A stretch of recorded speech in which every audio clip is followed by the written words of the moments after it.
الحمد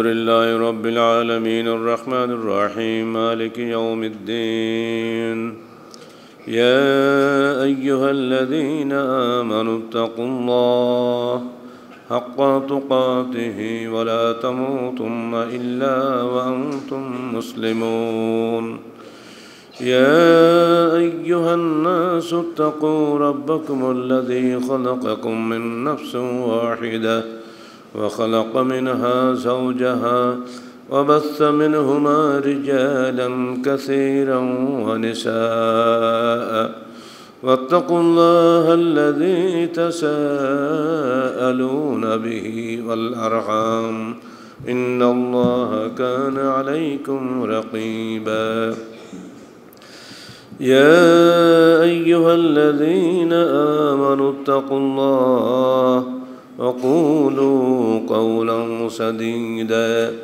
يصلح لكم أعمالكم ويغفر لكم ذنوبكم ومن يطع الله ورسوله فقد فاز فوزا عظيما أما بعد فقد قال الله تعالى في الكلام المجيد فأعوذ بالله السميع العليم من الشيطان الرجيم بسم الله الرحمن الرحيم انظر كيف فضلنا بعضهم على بعض وللآخرة خير أكبر درجات وأكبر تفضيلا সূরা বনু ইসরাঈল 21 আয়াত। যাবতীয় হামদ ও সানা আল্লাহ রাব্বুল আলামিনের জন্য এবং যাবতীয় দরুদ ও সালাত শেষ নবী মুহাম্মদ রাসূলুল্লাহ সাল্লাল্লাহু আলাইহি ওয়াসাল্লামের জন্য। পৃথিবীতে শান্তি এবং অশান্তির মৌলিক চাবিকাঠি একটি স্থানে, সেটি হলো মানুষের হৃদয় জগৎ। সেখানকার চিন্তার ক্ষেত্রে পরিবর্তন আসলেই তবে দুনিয়ার পুরো পরিবেশটাই পরিবর্তন হয়ে যায়। মানুষের আকীদা যেটা বলে, মানুষের হাত পা সেটা করে। আকীদার পরিবর্তন ছাড়া কর্মের পরিবর্তন হয় না, তথা জীবনের পরিবর্তন হয় না। যার আকীদার মধ্যে নাস্তিক্যবাদ আছে, সে দুনিয়াটাকে লুটিপুটি খাওয়াটাই তার ধর্ম হিসেবে মনে করবে, যে আল্লাহকে বিশ্বাস করে না, আখিরাতে বিশ্বাস করে না, ভবিষ্যতে কাউকে সে তোয়াক্কা করে না, দুনিয়াতে সে যা ইচ্ছা তাই করবে, তাকে কোথাও কৈফিয়ত দিতে হবে না। এই চিন্তা নিয়ে যিনি এই পৃথিবীতে বিচরণ করেন, তার কর্ম পদ্ধতি হবে সম্পূর্ণ পৃথক ওই ব্যক্তির চাইতে যে ব্যক্তি মনে করেন আমার প্রতিটি পদক্ষেপ আল্লাহর কাছে রেকর্ড হচ্ছে। যে ব্যক্তি মনে করেন আমার ভিতরে যে চিন্তাধারাটা, চিন্তার মধ্যে আমি কি অন্যায় কথা চিন্তা করছি, ওটাও আল্লাহ জেনে নিচ্ছেন, সেই ব্যক্তির কর্ম আর ওই ব্যক্তির কর্ম কখনোই সমান হবে না। ইসলামী দাওয়াতের মূল কেন্দ্রবিন্দু নিহিত রয়েছে তৌহিদ, রিসালাত ও আখিরাত, এই তিনটি বিশ্বাসের উপরে। তৌহিদে বিশ্বাসী, রিসালাতকে বিশ্বাস করেন না, আপনি কাফের। তৌহিদ ও রিসালাতে বিশ্বাস করেন, আখিরাতে বিশ্বাস করেন না, আপনি নিঃসন্দেহে পূর্ণ মুসলিম নন। সব কিছুর ঊর্ধ্বে এই তিনটা মৌলিক বিষয়কে আপনার সামনে রাখতে হবে। তৌহিদ কি? আমার সৃষ্টিকর্তা এক, আমার পালনকর্তা এক, সন্তানদাতা এক, আইনদাতা এক, এই পৃথিবীর পরিচালনাকারী এক। সব কিছুতে একক এবং এক মৌলিক সত্তার দিকে আমরা ছুটে চলেছি। বিমান, বিশাল একটা দেহি বিমান, 400-500 যাত্রী নিয়ে বিমান আসমানে ওড়ে। দেহটাকে আমরা দেখি, মনে হয় বিমানে ঢুকলে একটা খেলার ময়দান। অথচ এই বিমান যখন ধ্বংস হয় তখন কিন্তু সবাই খোঁজে ছোট্ট সে ব্ল্যাক বক্সটা কোথায় পড়লো, খুঁজে দেখো। ওই ব্ল্যাক বক্সটা পেলেই বোঝা যাবে বিমানটা কোন কারণে, কোন যান্ত্রিক ত্রুটির কারণে ধ্বংস হয়েছে। ঠিক মানুষের মধ্যে রূহ যেটা আছে, ওটাই আমাদের ব্ল্যাক বক্সের মতো। দুনিয়াতে আমরা যে কাজকর্ম করি, এই কাজকর্মের ফলাফল আমরা ডাইরেক্ট পাই।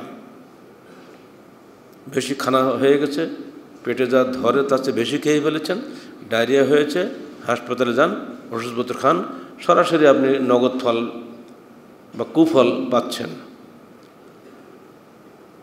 রুহের মধ্যে আপনি কি দুশ্চিন্তা করেছেন, কোন কোন বাজে চিন্তা করেছেন, কোন কোন অন্যায় কাজ করেছেন, রুহের মধ্যে, আপনার মনের মধ্যে, আপনার চিন্তাধারার মধ্যে, ওটাও কিন্তু জমা হয়ে যাচ্ছে। ওটা কিন্তু দুনিয়াতে হিসাবে ধরা হয় না, ওটা আল্লাহর হিসাবে ধরা হয়। কিয়ামতের দিন ওটা আল্লাহ বলবেন। প্রথম যাদের বিচার করা হবে তাদেরকে জিজ্ঞেস করবেন, তুমি যে বড় দানশীল ছিলে, দান করেছিলে কেন? হে আল্লাহ, তোমার দিনের স্বার্থে দান করেছি, মসজিদ করেছি, মাদ্রাসা করেছি, কত কী করেছি, দানবীর ছিলাম। হ্যাঁ, তুমি সব কিছু করেছিলে দানবীর খেতাব পাওয়ার জন্য। তোর অন্তর খবর আমি রাখতাম, চলে যাও জাহান্নামে। জিহাদ করেছে, আল্লাহর পথে লড়াই করেছে, নিহত হয়েছে, শহীদ হয়েছে, কত কি, তাকেও ঠিক একইভাবে বলা হবে। তুমি বড় আলেম হয়েছ, মুফতি হয়েছ, বড় বক্তা হয়েছ, তাকেও ঠিক একইভাবে ধরা হবে। প্রথমেই বিচার হবে এই তিনজনের, তারপরে বাকিদের। অতএব বোঝা গেল যে আপনার বাহ্যিক আমল যেটাই থাক ওটা দুনিয়ার হিসাবে কিন্তু ধরা পড়বে, কিন্তু আখিরাতের বিষয়টি আল্লাহর হাতে। আপনার যদি কেউ প্রশংসা করে তাতে আপনি খুশি হতে পারেন, আপত্তি নাই, কারণ হাজা আজর বুশরা লাকুম, এটা তোমাদের দুনিয়াবি পুরস্কার। তোমার ভালো কাজ দেখে যদি কেউ খুশি হয়ে তোমাকে প্রশংসা করে, এটা তোমার দুনিয়াবি পুরস্কার, কিন্তু আখিরাত পুরস্কার আলাদা। ওটা নির্ভর করে তোমার ওই ভিতরে যে ঢুকানো ব্ল্যাক বক্স আছে হৃদয়ের মধ্যে, বুকের মধ্যে লুকানো, ওটার উপরে। ওখানে তুমি কি জমা করেছো ওটা তিনি ভালো জানে। আর ওরও ভিত্তিতে জান্নাত জাহান্নাম নির্ভর করবে। বিচারের দিন সবচেয়ে বড় নিঃস্বকে আল্লাহ রাসূল জিজ্ঞেস করলেন, তো সাহাবীরা বলল, যার টাকা পয়সা নেই সেই তো নিঃস্ব। জবাব দিলেন, না, বহু নেকির পাহাড় নিয়ে উঠবেই, অসংখ্য নেকি তিনি উপার্জন করে গিয়েছেন। এবার আল্লাহ পাক যখন বিচারে বসবেন, সবাইকে ডাকাবেন, বলো এর বিরুদ্ধে কারো কোনো অভিযোগ আছে? অভিযোগ শুরু হয়ে যাবে। সাতামা হাজা, কাতামা হাজা, কাতালা হাজা, জারাবা হাজা, একটা একটা শুরু হয়ে যাবে। কেউ বলবে আমাকে মেরেছে, কেউ বলবে আমাকে গালি দিয়েছে, কেউ বলবে আমি দুর্বল ছিলাম আমাকে শাস্তি দিয়েছে। এক একজন এক এক বলা শুরু করবে। এমলা দিন আর আলহমলা দিরহাম, যেদিন কোনো মানুষের কাছে দিনার ও দিরহাম থাকবে না, স্বর্ণ রৌপ্য মুদ্রা থাকবে না, তখন আল্লাহ পাক ওই নেকির পাহাড় নিয়ে যিনি হাজির হয়েছেন তার নেকি থেকে কাটতে শুরু করবেন। পাপ অনুযায়ী বাদিকে দিয়ে দেবেন সেখান থেকে। এমনি করে দিতে দিতে শেষ পর্যন্ত দেখা যাবে ওই নেকির পাহাড়ওয়ালা একসময় নিঃস্ব হয়ে যাবে। তখন বাদীদের দাবি পূরণ করার জন্য বাদীদের আমলনামা যেগুলো গোনা ছিল, ওই গোনাগুলো আবার এই বিবাদী ভদ্রলোকের আমলনামায় চাপানো হবে। ফলে গোনাহের পাহাড় নিয়ে তাকে জাহান্নামে নিক্ষিপ্ত হতে হবে। সেই দিনের কথা স্মরণ করুন।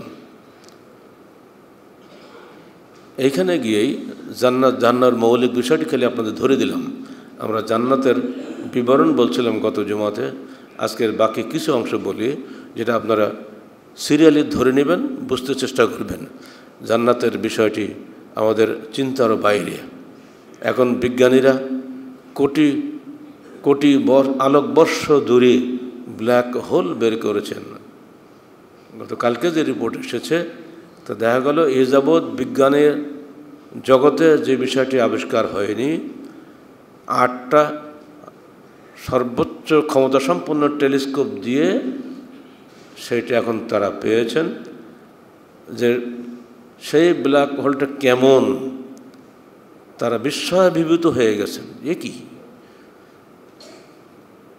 সূর্যের মতো এই বিশাল সৌরলোক, এরকম কয়েক বিলিয়ন সৌরলোক যদি সেখানে দেওয়া হয়, ওই ব্ল্যাক হোলে সব ঢুকে যাবে।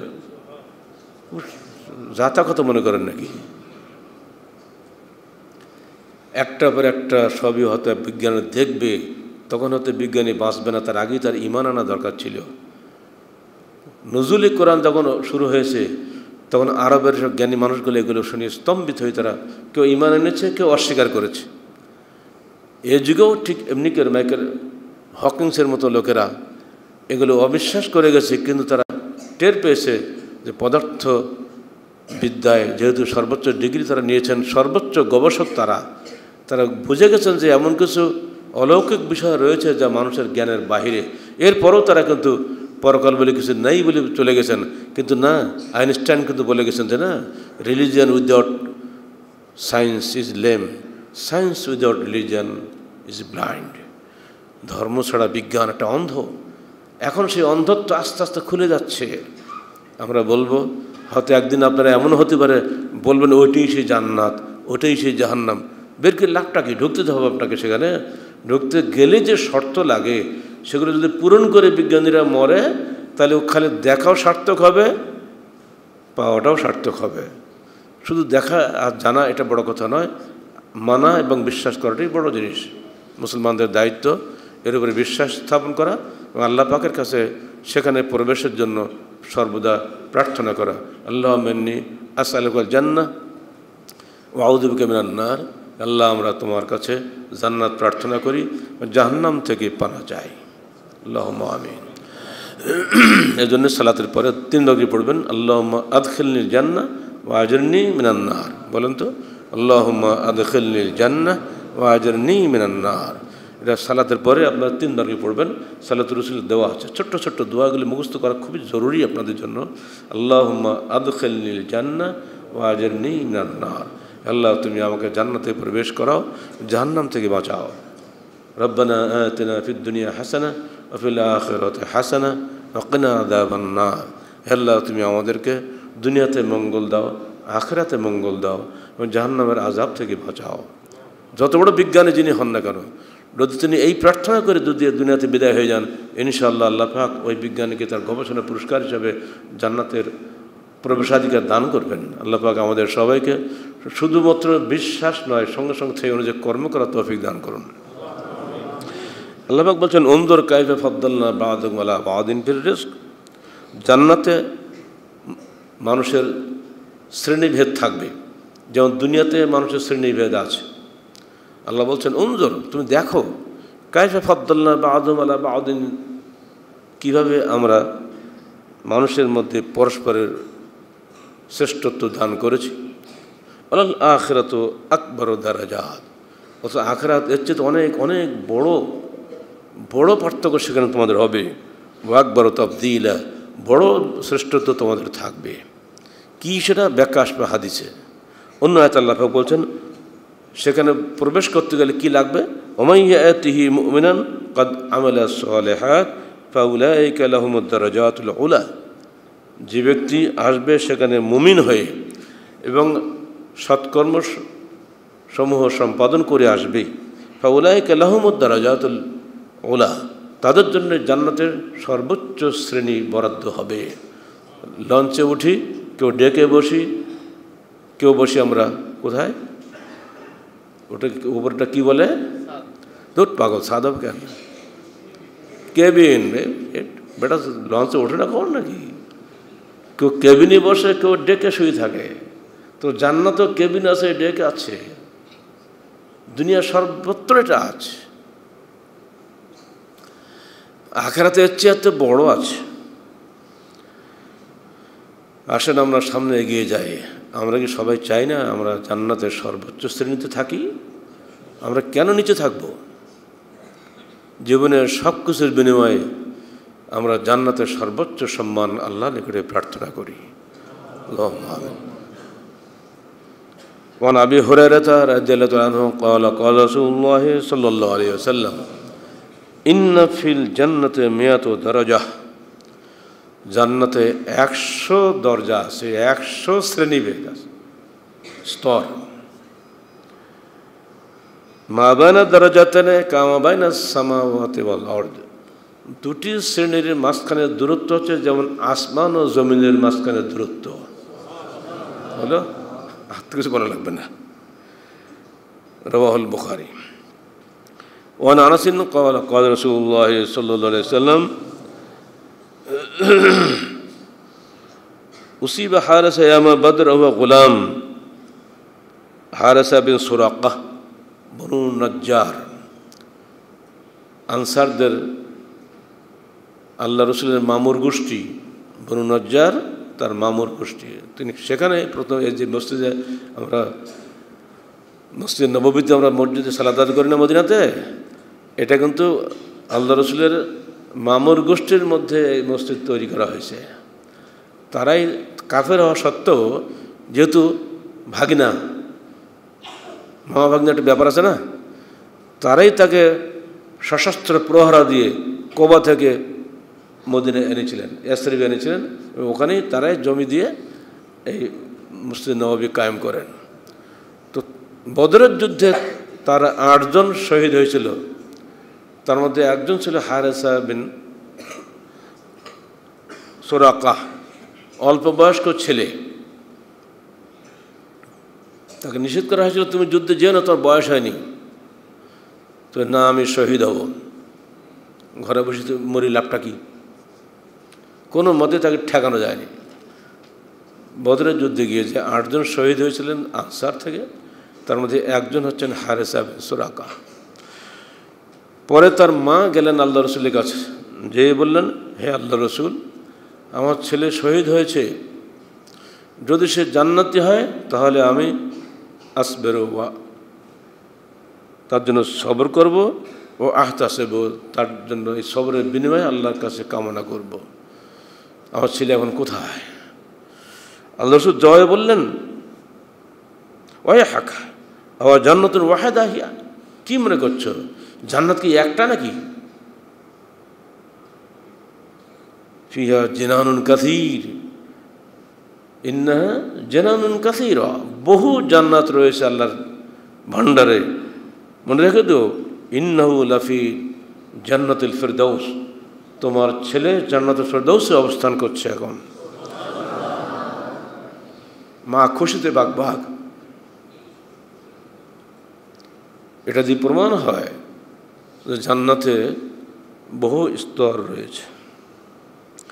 আবু সাঈদ আল খুদরি রাদিয়াল্লাহু আনহু قال قال رسول الله صلى الله عليه وسلم إن أهل الدرجات العلى يراهم من هو أسفل منهم كما ترون الكوكب الطالع من أفق السماء وإن أبا بكر وعمر منهم ونعما رواه أحمد الترمذي بإسناد صحيح।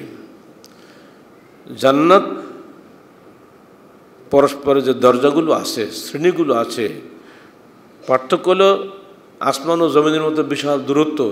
কিন্তু যেমন তোমরা দুনিয়া থেকে আসমানের তারাগুলো দেখতে পাও স্পষ্ট, সূর্য দেখো, চাঁদ দেখো, তারা দেখো, ঠিক অমনি করে এক দরজার লোকেরা আর এক দরজা, যত উঁচু তারা হোক না কেন, নিচ থেকে তারা দেখতে পাবে পরস্পরকে। অতএব দুঃখের কোনো কারণ নেই, হারিয়ে যাবে না। ওই যে আমার আব্বা, আমি অধম বেটা, বাবার মতো হতে পারি নাই, পড়ে আসি নিচে। আমিও জান্নাতি, বাবাও জান্নাতি, কিন্তু না, বাবার অনেক উপরে, আমি নিচে, অথবা ছেলে অনেক উপরে, আমি নিচে, দেখছি পরস্পরকে। এবার যখন আমরা দাবি করবো, আল্লাহ ওই যে আমরা আব্বাকে দেখছি, একটু কাছে এনে দাও, দাদাকে দেখি নাই, একটু এনে দাও। আল্লাহ নির্দেশ দেবেন, উদখুলুল জান্নাত আনতুম ওয়া আজওয়াজুকুম তুহবারুন ওয়া আলহাকনা বিহিম যুররিয়াতাহুম, যাও। স্ত্রী বলবে, আমার স্বামী তো ওই দেখা যাচ্ছে, আমি কেন নিচে থাকবো, নিচের স্তরে থাকবো, আল্লাহ আমাকে স্বামীর কাছে পাঠিয়ে দাও। আল্লাহ বলবেন, উদখুলুল জান্নাহ আনতুম ওয়া আজওয়াজুকুম তুহবারুন, তুমি এবং তোমাদের স্ত্রীরা খুশি মনে জান্নাতে একত্রে প্রবেশ করো। আল্লাহ দাদা দাদিকে দেখে নেই, ওই যে আমার দাদা, ওই যে জান্নাতে আছে, দেখা যাচ্ছে, আমাকে কাছে দেখতে পাবো না, ঠিক আছে। আল্লাহ হাকনা বিহিম যুররিয়াতাহুম, যাও তোমার নাতি নাতনি, দাদা দাদি যা যেখানে আছে, যারাই জান্নাতে প্রবেশ করেছে, যে দরজায় সে থাক না কেন, হুকুম হবে সব একত্রে তোমার আনন্দ করো, যাও। মুত্তাকিঈনা ফীহা আলাল আরায়েক, তোমরা চেয়ারে ঠেস দিয়ে বসে গল্প করো, আর তোমাদের জন্য খেদমত করার উদ্দেশ্যে সেখানে ফিলদানুন মুখাল্লাদুন, তরুণ কিশোররা সবসময় মজুদ থাকবে তোমাদের জন্য। জান্নাতের ফলগুলো কুতুবুহা দানিয়া, তোমার নাগালের মধ্যে চলে আসবে, যা তুমি চাইবে সঙ্গে সঙ্গে পাইবে। দেখনি দাদাকে দেখো, দেখনি দাদিকে দেখে নাও, দেখনি নানা নানিকে দেখো, সব একত্রে থাকো, আনন্দ করো। লাকুম মা তাশতাহি আনফুসুকুম, যা তোমাদের অন্তর চাইবে খালি বলো, সব তোমরা পাবে এখানে। আল্লাহ পাক আমাদের সবাইকে এই তৌফিক দান করুন। এইবারে আল্লাহ রাসূল হাদিসের শেষে বলছে, ইন্না আবু বকর ওয়া ওমর মিনহুম, আবু বকর এবং ওমর ঠিক অনুরূপভাবে থাকবে উপরে সবাই দেখবে নিচ থেকে আমরা। আল্লাহ পাক আমাদের সবাইকে আবু বকর ওমরকে দেখা তৌফিক দান করুন। দেখিনি, এখানে নাম শুনেছি, খালি রাদিয়াল্লাহু আনহু বলেছি, দেখিনি তারা কেমন মানুষ যাদের জন্য দুনিয়া কাঁপে। ওহদ পাহাড় পর্যন্ত থরথর করে কেঁপেছে। আবু বকর এবং ওমর এবং ওসমান যখন আল্লাহ রসুলের সঙ্গে ওহদ পাহাড়ে করে ওঠেন, ওহদ পাহাড় থরথর করে কেঁপতে শুরু করলো। আল্লাহ নবী ওহদ পাহাড়কে ধমক দেওয়া, এক থামো, তোমার উপরে দাঁড়িয়ে আছেন একজন নবী, একজন সিদ্দিক, দুজন শহীদ। ওহদ এক কথা ঠান্ডা হয়ে গেল। সেই মহা মানুষটা দেখতে কার মন চায় না? কিসের দুনিয়ার নেতা কথা সব, কিসের মন্ত্রী ফন্ত্রী প্রধানমন্ত্রী, এর 3 ভাষা মূল্য আছে এদের সামনে। দুনিয়া এবং আখিরাত চির সম্মানিত, সে মহাসম্মানিত মহিমান্বিত মানুষগুলোকে দেখার জন্য আমরা আবেগ প্রকাশ করছি। হে আল্লাহ, তুমি আমাদেরকে তোমার হাদিসের ওয়াদা অনুযায়ী তাদেরকে দেখা তৌফিক দান করো। দেখতে গেলে আমাদেরকেও জান্নাতি হতে হবে, জাহান্নামে বসে তো দেখা যাবে না। وعن أبي هريرة رضي الله عنه قال قال رسول الله صلى الله عليه وسلم إن الله لا يرفع الدرجة للعبد الصالح في الجنة فيقول يا رب إن لي هذه فيقول باستغفار ولدك لك رواه أحمد। রাসূলুল্লাহ সাল্লাল্লাহু আলাইহি ওয়াসাল্লাম বলছেন, জান্নাতে বান্দার সৎকর্মশীল বান্দার জন্য শ্রেণী নির্ধারণ করা হবে। তখন একজন লোক বলে উঠবে, হে আল্লাহ, ইন্নালি হাজা, এত সুন্দর জায়গায় আমার স্থান হলো? জবাবে আল্লাহ পাক বলবেন, বিস্তিগফারে ওয়ালাদিকা লাক, তোমার সন্তানের ইস্তিগফারের কারণেই তুমি এই উচ্চ সম্মান পেয়েছো। বিস্তিগফারে ওয়ালাদিক শুধু ছেলে নয়, ছেলে মেয়ে উভয় যারা নেককার সন্তান হবেন তাদের দায়িত্ব হবে বাপ মার জন্য দোয়া করা। রব্বের হামহুমা কামা রব্বায়ানি সগীরা, আপনি দোয়া করলে আপনার বাপ মা ইনশাআল্লাহ কিয়ামতের দিন আল্লাহ পাক বলছেন, বিস্তিগফারে ওয়ালাদিকা লাক, তোমার সন্তানের ইস্তিগফারের জন্যই তোমার উচ্চ সম্মান দান করা হয়েছে। যাদের ভাগ্যে সুসন্তান আছে তারাই হলো জান্নাতের সত্যিকার অর্থে মর্যাদাবান ব্যক্তি। যাদের ভাগ্যে শুধু টাকাওয়ালা সন্তান হয়েছে, সুসন্তান হয়নি, ওরা দুনিয়াতেও কিছু পায়নি, আখিরাতেও কিছু পাবে না। আমরা প্রত্যেক বাপ দোয়া করব, আল্লাহ পাক আমাদের সন্তানকে আমৃত্যু যেন দ্বীনের হকের উপরে দৃঢ় থাকা তৌফিক দান করেন।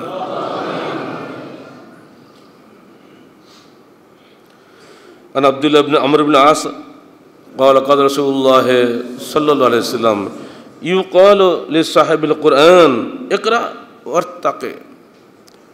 হাফেজ কোরআনদেরকে সেদিন বলবেন আল্লাহ, এ হাফেজ, ইকরা, কোরআন পড়ো, ওয়ারতাকে, উঠতে থাকো উপরে, ওয়ারাত্তিল কামা কুনতা তুরাত্তিল, দুনিয়াতে তুমি যেভাবে তারতিলের সঙ্গে তেলাওয়াত করতে অমনি করে তুমি তারতিলের সঙ্গে তেলাওয়াত করো। ফাইন্না মানজিলাতুকা ইনদা আখির আয়াতিন তাকরাউহা, তুমি যেখানে গিয়ে তোমার হেফজ শেষ হবে, সর্বশেষ আয়াত পর্যন্ত তোমার মর্যাদার স্তর উন্নীত হতেই থাকবে। যেখানে গিয়ে তোমার শেষ হবে সেখানে গিয়ে তোমার স্থান হবে। এটাতে প্রমাণ হয় জান্নাতে স্তরভেদ আছে, শ্রেণীভেদ আছে। যারা হাফেজে কোরআন তাদের জন্য এই মর্যাদা, এত মর্যাদা কোনো আলেমেরও বোধহয় নাই। আল্লাহ পাক আমাদের হাফেজ ছাত্রদেরকে, হাফেজ ভাইদেরকে হেফজ ঠিক রাখার তৌফিক দান করুন। আর আমরা তাদের বাপ হিসেবে তাদের ওসিলা যদি কিছু পাই কিয়ামতের মাঠে, আল্লাহ পাক সেটা আমাদের দান করেন। ডাক্তারের বাপ হওয়া, ইঞ্জিনিয়ারের বাপ হওয়া বড় কথা নয়, হাফেজের বাপ হওয়াটি সবচেয়ে বড় সৌভাগ্যবান সেই পিতা যার সন্তান হাফেজ, যার মেয়ে হাফেজা। বহু মানুষ এমন আছে যারা সন্তানকে সব ভাগ্যে হাফেজ করেন। এটা দিয়ে প্রমাণ হয় জান্নাতে স্তরভেদ আছে। দুনিয়া যেমন first class, second class, third class আছে, ওখানেও ঠিক এমনিভাবে আছে।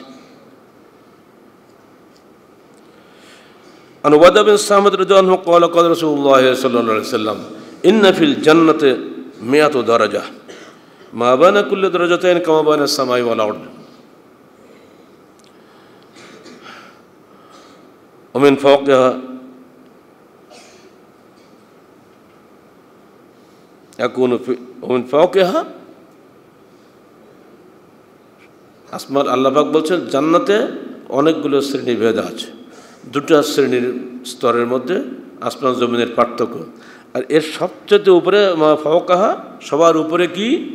আল আরশ। আর এখানে ওয়াইজা সাআলতুমুল্লাহ, যখন তুমি আল্লাহর কাছে চাইবে, ফাসআলুহুল ফিরদাউস, তোমার জান্নাতুল ফিরদাউস চাইবে। কারণ ফাইন্নাহু আ'লাহা ওয়া আওসাতুহা, জান্নাতুল ফিরদাউস হচ্ছে সবার উপরে। আর জান্নাতুল ফিরদাউসের নিচ দিয়ে 3টা নদী প্রবাহিত, একটা মধু, একটা পানি, একটা দুধের, একটা শরাবের। তার উপরে আরশ।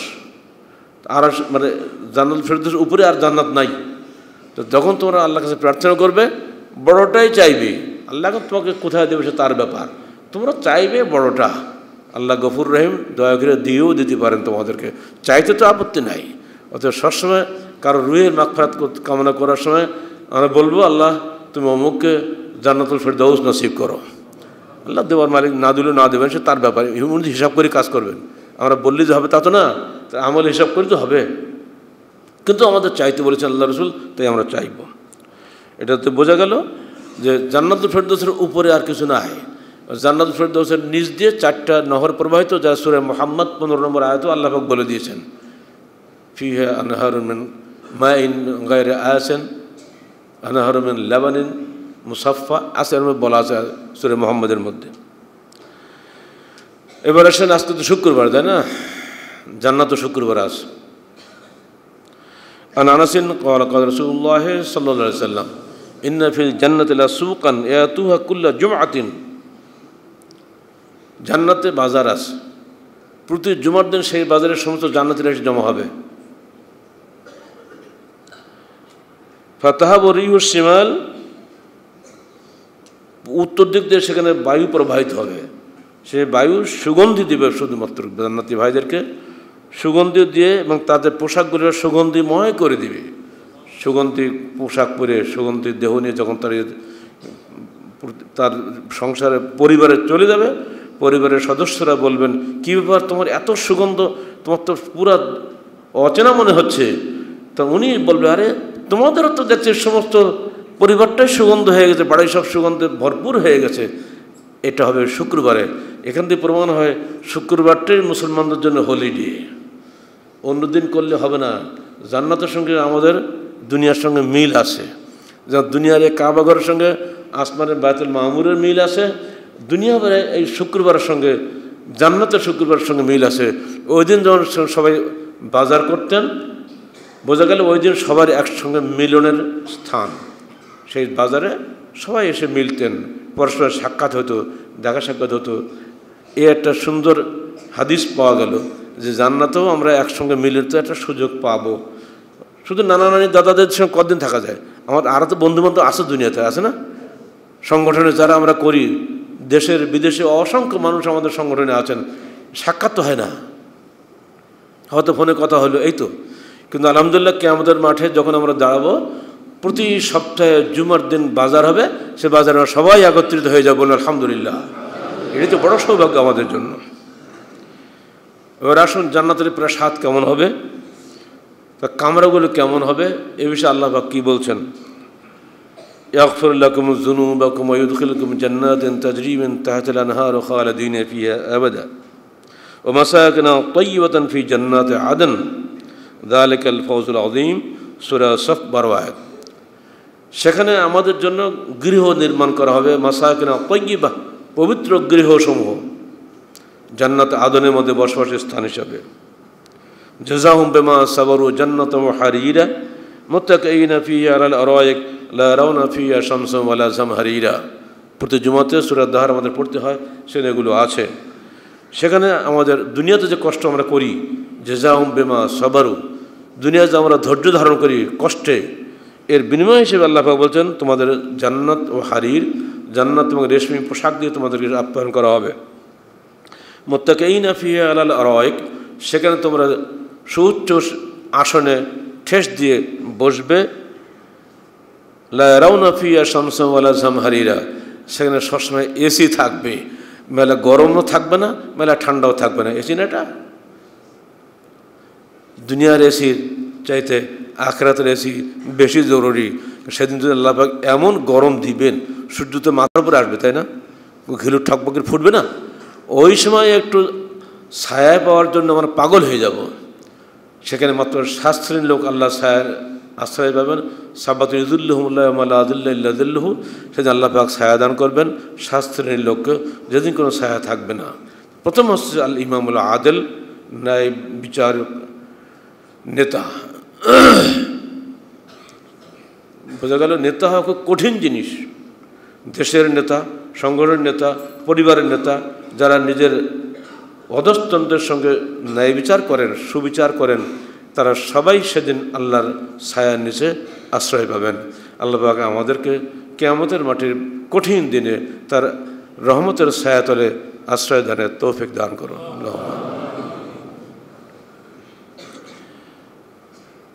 আল্লাহ বলবেন ইন্না হাযা কানা লাকুম জাযাআন ওয়া কানা সা'য়ুকুম মাশকুরা। এই যে তোমরা ছায়া পাচ্ছ, এটা শুধুমাত্র দুনিয়া তোমরা যে কাজ করে এসেছিলে তার জাযা, তার উত্তম প্রতিদান। ওয়া কানা সা'য়ুকুম মাশকুরা, তোমরা দুনিয়া যে চেষ্টা করেছিলে তার জন্য শুকরিয়া হিসেবে, কৃতজ্ঞতা হিসেবে তোমাদেরকে এটা দান করা হলো। এগুলো কিন্তু সূরা দাহার পড়ে প্রতি সপ্তাহে স্মরণ করিয়ে দেওয়া হয়। দুর্ভাগ্য বাংলাদেশের মানুষ সূরা দাহারের অর্থই বুঝে না। অনেক ইমাম তো সূরাটাই জানে না।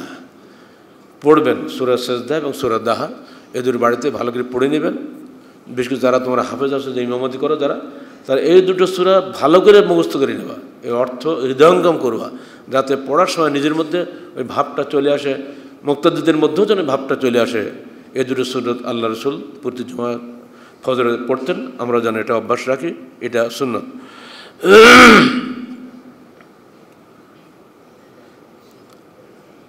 জান্নাত থেকে সরাসরি দুনিয়াতে যে আল্লাহ পাক সালাম পাঠায়, এটা কি বলবো, মানে একেবারে কোনো নাই, কোনো তুলনা নেই। সরাসরি জান্নাত থেকে আল্লাহ পাক সালাম পাঠান নবী ছাড়া অন্য কারো কাছে, এটা বিশাল ব্যাপার না? আবু হুরায়রা বলছেন একদিন হঠাৎ জিবরিল এসে হাজির, এসে বলছে ইয়া রাসূলুল্লাহ হাজি খাদিজা, ও যে খাদিজা আসছে যে আপনার জন্য খানা পিনা নিয়ে প্লেট সাজিয়ে আসতেছে, আপনি তার নিকটে ফাকরা আলাইহিস সালাম মিনাল্লাহ ওয়া মিন্নি, আপনি তাকে আল্লাহর পক্ষ থেকে এবং আমার পক্ষ থেকে সালাম দিন। কি সম্মান পেয়েছেন খাদিজা। ওয়াবাশশিরহা বিবাইতিন ফিল জান্নাহ মিন কসাইব, তার জন্য জান্নাতে একটা বিশেষ মণিমুক্তা খচিত প্রাসাদের সুসংবাদ দান করুন। ভাগ্য কত! দুনিয়ার শ্রেষ্ঠ মহিলা 4 জন, আল্লাহ রসুলের ভাষায় খাদিজা, ফাতেমা মা এবং মেয়ে, আর আসিয়া বিনতে মুজাহিম, আর মারিয়াম বিনতে ইমরান। এই 4 জন মহিলা শ্রেষ্ঠ মহিলা। তাদের মতো হওয়া তো প্রশ্নই ওঠে না, অন্তত তাদের আদর্শের অনুসারী হওয়ার তো আমরা চেষ্টা করতে পারি। মা বোনদের কাছে অনুরোধ থাকবে, দুনিয়ার কোনো দিকে তাকাবেন না, যে যাই বলে বলুক, এই 4 জন মহিলার দিকে তাকান, তাদের জীবনী পড়ুন, তাদের মতো হওয়ার চেষ্টা করুন। তারা দুনিয়াতে অনেক কষ্ট করেছেন, কিন্তু কখনো আখিরাত বলেন নাই। মা ফাতেমা একদিন এসে বলছে আব্বা এই দেখেন নিজের কোমর দেখাচ্ছে।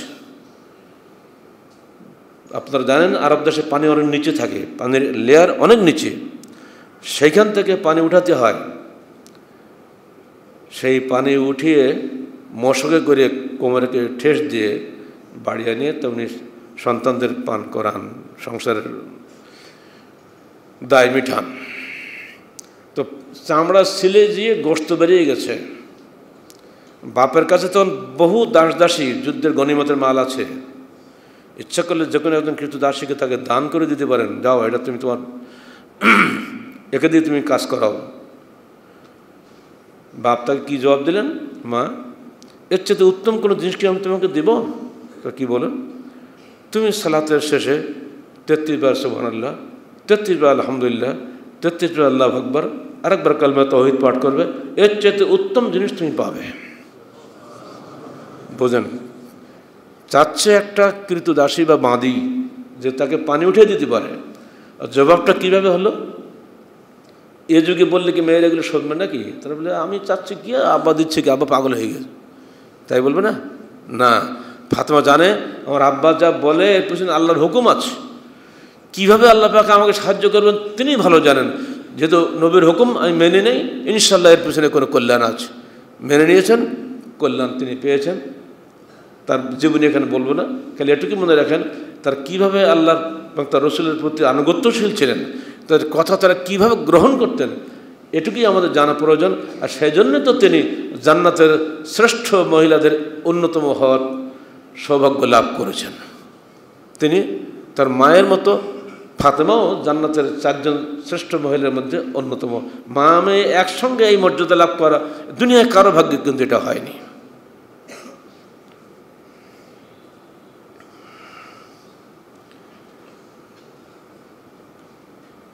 عن أنس قال قال رسول الله صلى الله عليه وسلم أدخلت الجنة فإذا أنا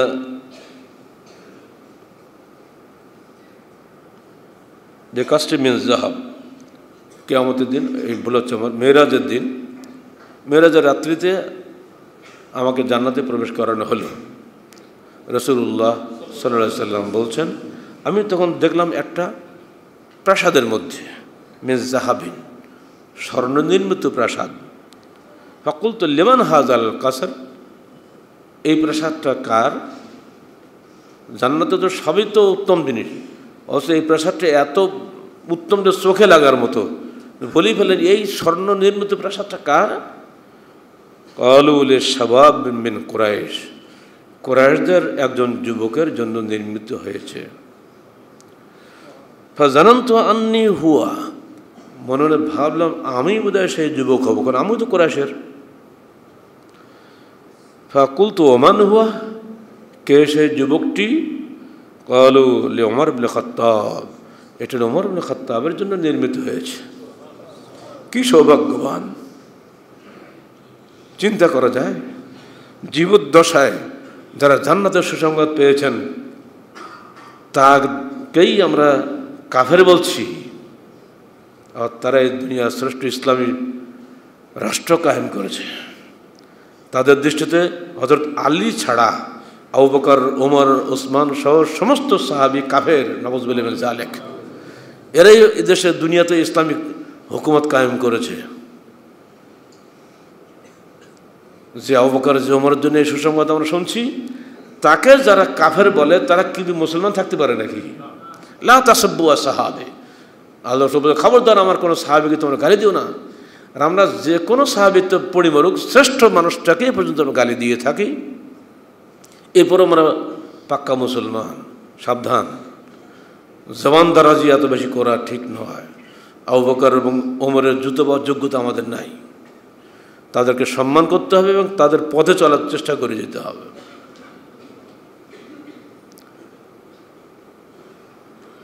وعن أبي سعيد الخدري رضي الله عنه قال إذا خلص المؤمنون من النار حبسوا بقنطرة, যখন আমরা পুল সিরাত পার হব, জান্নাত তো জান্নাতের মধ্যবর্তী স্থানে আমাদেরকে আটকে দেওয়া হবে।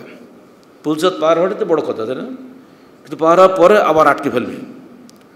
এবার আল্লাহ পাক বিচারে বসবেন, এরা তো পুল সিরাত পারই আসলো, মানে নিঃসন্দেহে ভালো মানুষ। এবার এদের কাছে কারা কি পাবে সব দেখো, কারা কে দাবি করবে সব দেখো, বিচার শুরু হয়ে যাবে সেখানে। এবার সবার দায় দেনা পরিশোধ করে যখন তারা একেবারে পরিচ্ছন্ন হয়ে যাবে, তখন তাদেরকে বলা হবে যাও জান্নাতে প্রবেশ করো। এর আগে না। তো বোঝা গেল পুল সিরাত পার হওয়ার পরেও কিন্তু আমরা মুক্ত নই, আবার ধরা খাবো। সেখানে যার যার দেনাপানা আছে টুকটাক, কিছু ছাড়া হবে না। লা ইউগাদিরু সাগীরাতান ওয়ালা কাবীরাতান ইল্লা আহসাহা, ছোট বড় কোনো কিছুই আল্লাহর গণনা থেকে সেদিন বাদ যাবে না। এজন্য আল্লাহ রসুল তার স্ত্রী আয়েশাকে বলছেন, ইয়াকা ওয়া মুহাক্কারাতিজ যুনুব, আয়েশা তুমি তুচ্ছ গুনাহকেও থেকেও বেঁচে থাকো, তুচ্ছ গুনাহ থেকেও বেঁচে থাকো, কারণ ছোট্ট ছোট্ট বাল্য গুনাহ দিয়ে মরুভূমি তৈরি হয়, তাই না? অতএব সাবধান। যারা সত্যিকার অর্থে মোকাররব বান্দা হবে তারা তুচ্ছ গুনাহ থেকে বেঁচে থাকার চেষ্টা করবে। এটাই বলার জন্যই কিন্তু এই হাদিসটা এখানে এসেছে। কবিরা গুনাহ থেকে মুক্ত ছিল বলি তো তার পৌঁছে পার হতে পেরেছে। এবার কিন্তু বিষয়টা অন্যরকম দাঁড়াচ্ছে, তার কাছে কে কী পাবে। আমরা হয়তো ভালো মানুষ, কিন্তু আমার কাছে অনেকে পাওনাদার আছে, তাদের পাওনার দুনিয়া মিটাই নেই, প্রভাবের কারণে, শক্তির কারণে, অন্য কারণে মিটাই নেই। কেউ ও তো চায় না, ও দেবে কী জন্য। এসে অনেকে আমরা বলি না, অজুহাত দেয়, বোনের সম্পত্তি ফাঁকি দিয়ে ভাই খাচ্ছে, বোনের সঙ্গে সব ভাইয়ের সঙ্গে সম্পর্ক ভালো, বোনও লজ্জায় কিছু বলে না, আর ভাইও তো তাকে দেয় না, চলে গেল ভাই দুনিয়া থেকে বিদায় হয়ে। ভাই মনে করলো, ভাতিজা মনে করলো যা করে গেছে আব্বা ওটি আমার, ফুপুদের কিছু নাই। ফুপুরাও দেখছো তাই তো, ভাইটা চলে গেল, ভাতিজাগুলো আছে, ওদের কাছে কী আর সম্পত্তি চাইবো, দিয়ে দিই ওদেরকে। না, আল্লাহ কিন্তু এরকম করবে না। আমি দিনদার মানুষ, আমি হয়তো পাশ করে গেছি পুলসিরাত, এবারে ওখানে গিয়ে বলে এই দেখো আরও কার কিছু বাকি সাকি আছে, দেখো সব ফায়জা হুজ্জিবু, পরিচ্ছন্ন হওয়ার পরে এবারে উদখুলুল জান্নাহ, এবার তুমি জান্নাতে প্রবেশ করো, তার আগে নয়। অতএব ভাইরা সাবধান।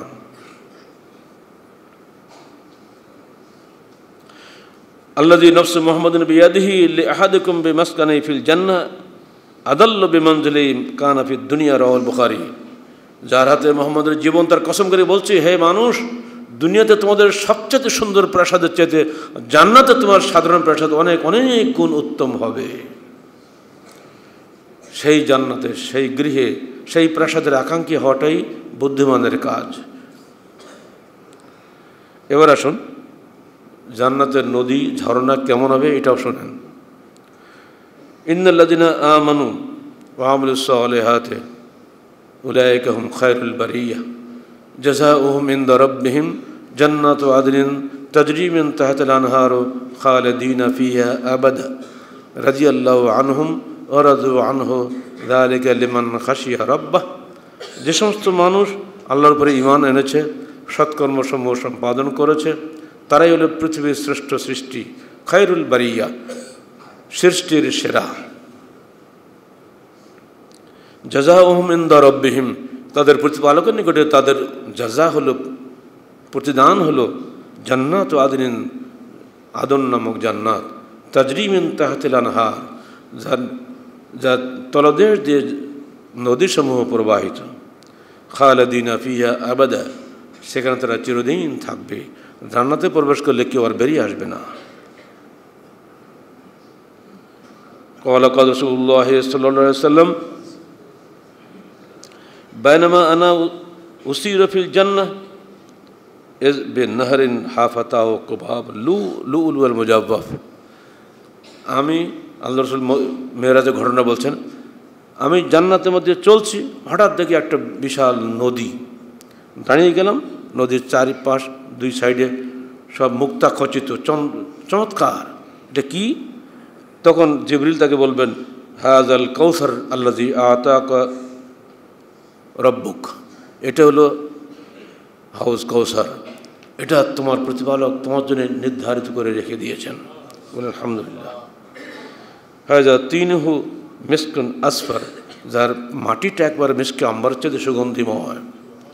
এইবারে তাকে আর এগিয়ে নেওয়া হলো, যাও চলো সামনে চলো। মেরাজের ঘটনা এগুলো।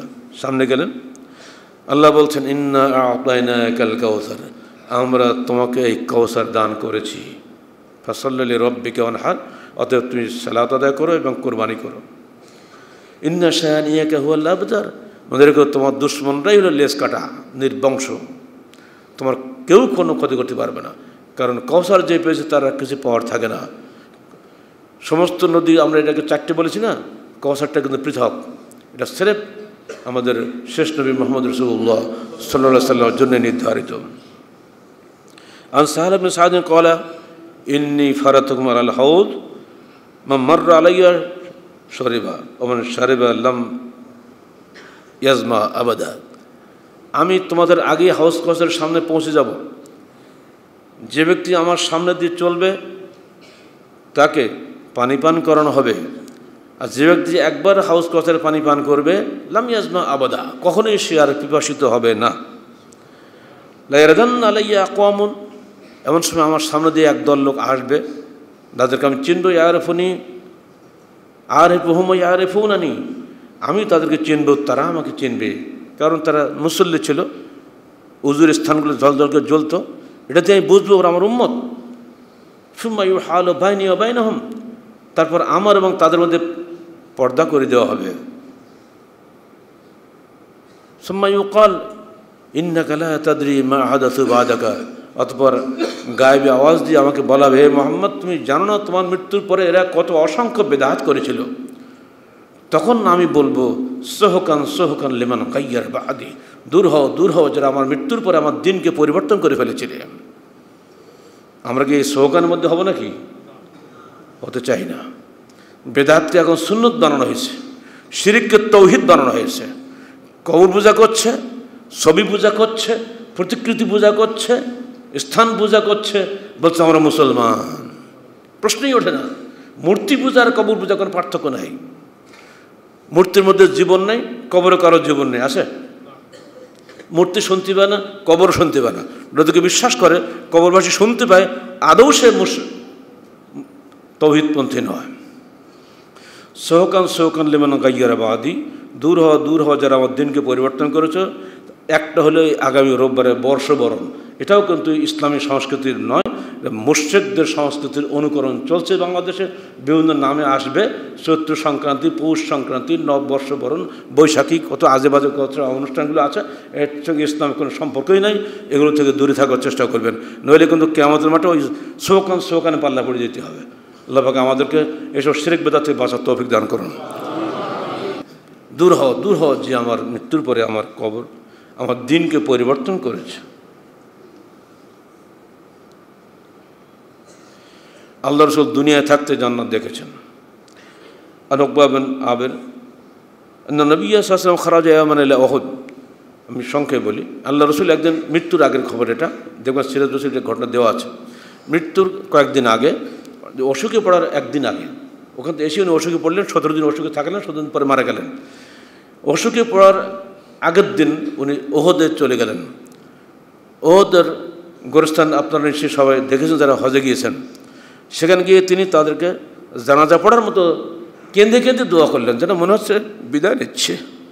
নিজের আত্মীয়স্বজনের কাছ থেকে মানুষজন বিদায় নেয়, চির বিদায় নেওয়ার জন্য তিনি ওদের সামনে গেলেন, অনেকক্ষণ ধরে কাঁদলেন, অনেকক্ষণ ধরে দোয়া করলেন। ফিরে এসে জ্বর অবস্থা ফিরলেন, বাকি গোরস্থানে গেলেন, সেখানে বহু কান্নাকাটি করলেন। মা আসা খুঁজতে গেছেন কোথায়, গিয়ে দেখেন উনি ওখানে মাটিতে পড়ে আছে। ফিরে আসলেন, সেখানে এসেই তিনি মসজিদে প্রবেশ করলেন, মেম্বার পর বসলেন। তাদের সবার উদ্দেশ্যে যে বক্তব্য দিয়েছিলেন সেখান থেকে বলছেন, আল্লাহে লা আনজুর ইলা হাউযিল আন, এই মুহূর্ত আমি আমার জান্নাতের হাউজ কাউসারকে দেখলাম। ওয়ান্নি উতিতু মাফাতিয়া খাজাইনুল আরদ, আমাকে এই পৃথিবীর সমস্ত ধন সম্পদের ভাণ্ডার দেওয়া হয়েছে। ওয়ান্নি আল্লাহি মা আখাফু আলাইকুম আন তুশরিকু বাদি, আল্লাহর কসম আমি ভয় পাই না যে তোমরা আমার মৃত্যুর পরে মুশরিক হয়ে যাবে। ওয়ালাকিন্নী আখাফু আলাইকুম আন তানাফাসু ফিহা, তো আমার ভয় হয় আমার মৃত্যুর পরে তোমরা দুনিয়া নিয়ে পাগল হয়ে যাবে, দুনিয়ার প্রতিযোগিতায় লিপ্ত হবে। সাবধান আমার উম্মত, আমি কিন্তু এই মুহূর্তে হাউস কাউসার দেখলাম। তো বোঝা গেল উনি মদিনায় বসেই জান্নাতের হাউস কাউসার দেখেছেন। এটা আল্লাহ পাকের বিশেষ রহমত তার প্রতি হয়েছে। এবং এর 17 দিন পরে তিনি মারাই গেলেন। তাই মৃত্যুর আগেই আল্লাহ পাক তাকে সব দেখিয়ে, একবার তো মেরাজে দেখিয়েছেন, আবার তিনি মদিনা থেকে দেখিয়ে দিলেন, ওই যে তোমার স্থান ওই হাউস কাউসার, ওখানে তুমি যাবে, তোমার উম্মতের সত্যিকারের মুমিনদেরকে তুমি ওখানে গিয়ে পানি পান করাবে। আল্লাহ পাক আমাদেরকে যেন সৌভাগ্যবান করেন, পানি পান করার তৌফিক দান করেন। জান্নাতে যে এইভাবে বিভিন্ন প্রাসাদ আছে, বিভিন্ন দরজা আছে, এগুলো সবই কোরআন এবং হাদিস দ্বারা প্রমাণিত। আল্লাহ পাক আমাদেরকে সর্বোচ্চ জান্নাতে স্থান দান করুন। আমিন। আকুলু কওলি হাযা আস্তাগফিরুল্লাহ লি ওয়া লাকুম ওয়া লিসাইরিল মুসলিমিন।